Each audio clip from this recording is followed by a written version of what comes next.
Hello বন্ধুরা, তো আজ আবার চলে এসেছি আমার খুদে পার্টিদের নিয়ে একটা মজাদার খেলার জন্য।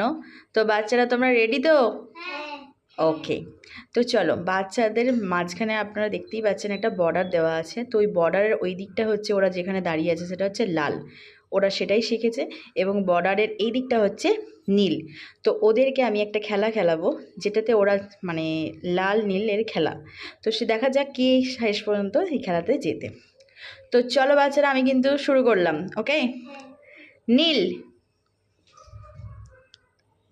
লাল, নীল, লাল, লাল। তিনজনেই আউট, সাইড হয়ে যাও। একমাত্র আর সেই খেলাটাতে এই রাউন্ডে জিতে গেছে। আর কনগ্রাচুলেশন।